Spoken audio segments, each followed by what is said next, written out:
Good afternoon. My name is Richard De La Cruz, and I'm here with my partner, Tommy Way. We have here a marketplace. We have titled it Item Sellers, where you can list, find, sell, and much more. So, why would you need a marketplace? Take this scene, for example.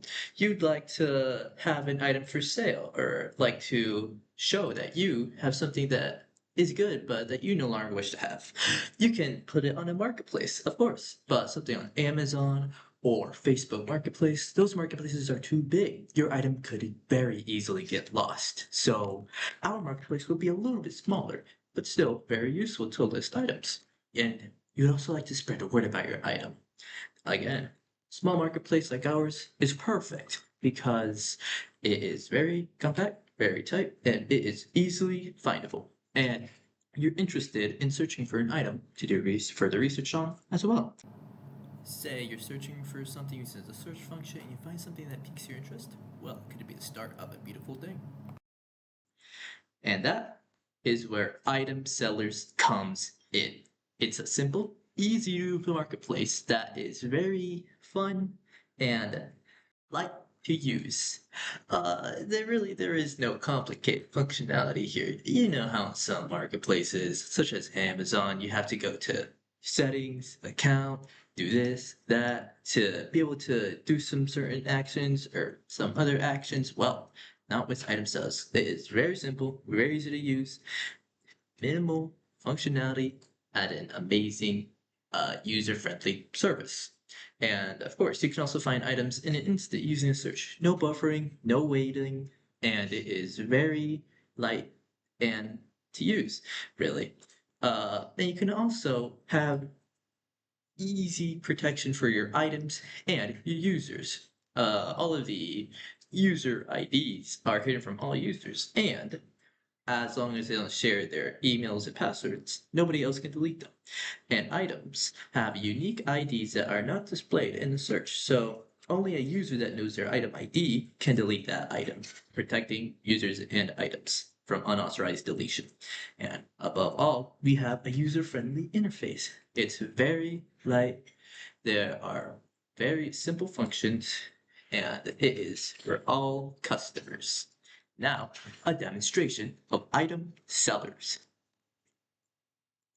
So, first, you'll have to begin your server, and then you can run as many clients as you'd like. As you can see here, the server has been set up, clients running, and I have here item sellers. Let's go ahead and try that out. So, you can go ahead, make an email. We can try this one. It's just your basic email, and then you can just try random password. We can try and log in. Oh, well, looks like we don't have an account yet, so let's go sign up. Oh, we need to use a valid email. So let's use a valid email, and oh, maybe our password is good enough. Well, we want people to have their passwords safe and protected. So we gotta make a certain password with a certain length. We gotta make sure we can confirm our account so people don't create accidental accounts.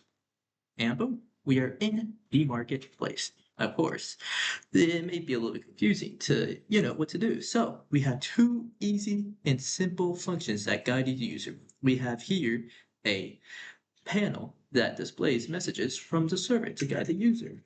And we have here a help panel as well that can show you the functions of all the buttons. We have here the guide to the 4 buttons: create, delete, search, and delete user. So let's go ahead and try them out. Let's go ahead and try to make an item. So you can just create an item ID. We'll make this the first item, but really you can make it end. But for simplicity, we're just gonna make it first item. You can't create an item without all 3 of these. So, and the panel here guides the user through that. So you can try. Maybe we want to sell bubbles. Let's go ahead and sell a bubble. Oh, description cannot be empty. So we're going to say my bubble is bubbly. And boom, you have created an item. Now, you can also choose to delete the item. To delete the item, all you need is the item ID and the name. As seen here through the delete function, you can enter an ID and the name, and through the help panel as well, in case you might be confused. So, we can try ahead and go for bubble and say somebody tries to delete bubble. Well, they can't do that because they won't know the item ID. In a search, all you need is the bubble term, uh, a name or a description. And if both are filled in, well, it's going to use the name first. So if we search through a name, we see that no item ID pops up. So the item ID is safe from you searching.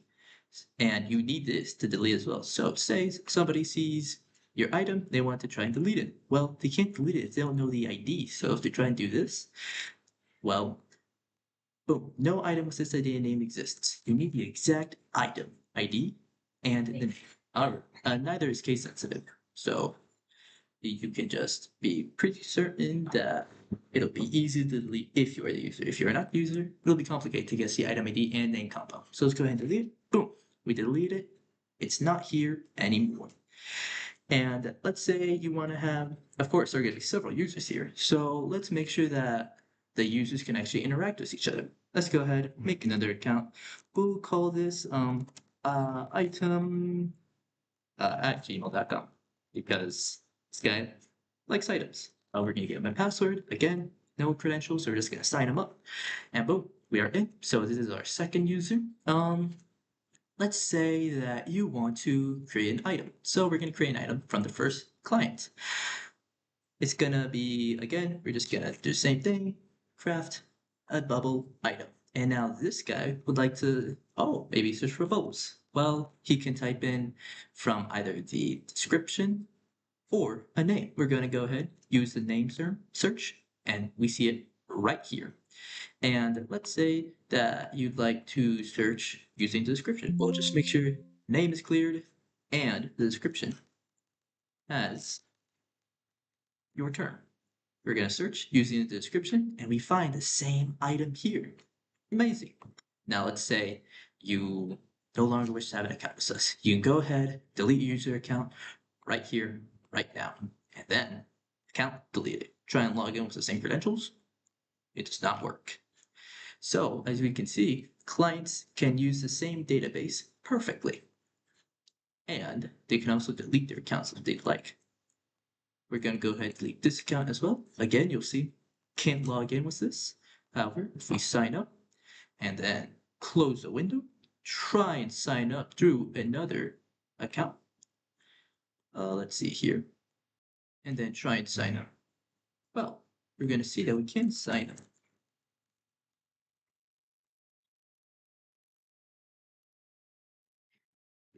We signed up because we have an account registered. But if we delete it and then try and sign up again, same credentials, you'll see it will not work.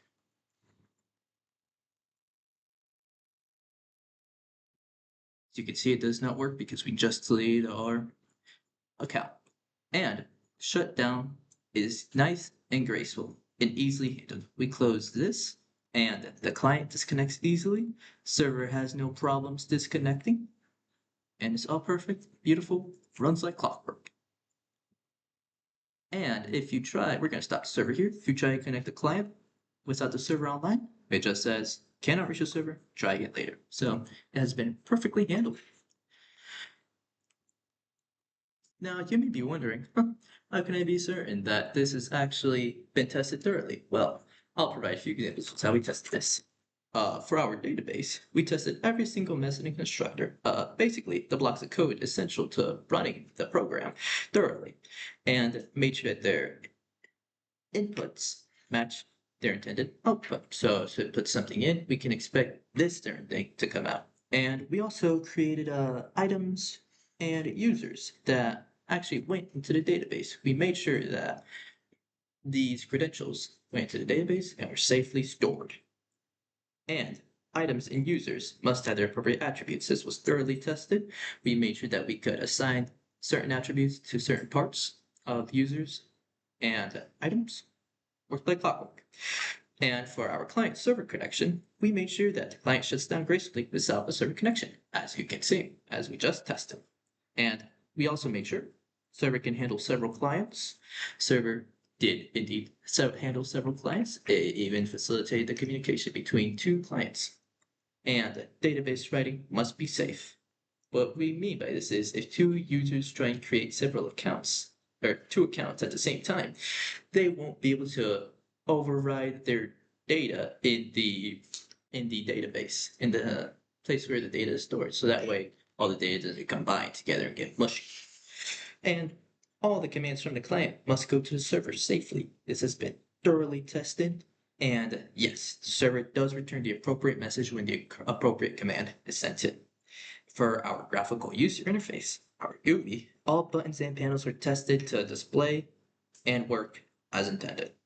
All the text fields send the correct messages to the server, and no messages sent can mess with the panel display, so one panel can't pop up another panel. All errors are shown in red, and even the message panel displays all or most messages from the server. We tested thoroughly to make sure that unintended messages do not show up in the panels, and search results don't go off screen. That is why we created a separate search results panel to make sure that they don't go off screen. And if several search results appear, well, you're going to have to scroll, which the server results panel has been thoroughly designed for. And lastly, the GUI, the client, and server communication all work as expected. So if something happens to the GUI, it'll go through the client, which will communicate to the server, and then it'll go back to the client, the results from the server, and then pop up in your GUI. So everything has been thoroughly tested. Okay, and now we have time for some Q&A. For our first question, it's going to be how scalable is the system if the user demand increases significantly? So we're not too worried about this problem yet just because of the way our code is created, especially in the client and server section. What I mean by that is we made our code thread safe, meaning it is able to handle multiple clients at the same time. It is able to do this through the use of threads and making our code synchronized. Basically, only one thread or client is able to modify our server or data at a time, allowing us to make sure that all the data are correct and doesn't send back any weird or unexpected behaviors or data. This also means that all the clients, they all share and can access the same resources like the database at the same time without it doing anything unexpected or weird. And for our second question is how do you manage unique identifiers for items to prevent duplicate entries?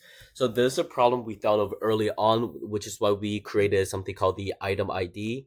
So basically, whenever you're going to create an item by entering the name description, it also prompts you to enter the item ID, which is a unique ID to that item itself. If you try to enter an item with that same ID and create it, it wouldn't let you just because another item with that ID already exists.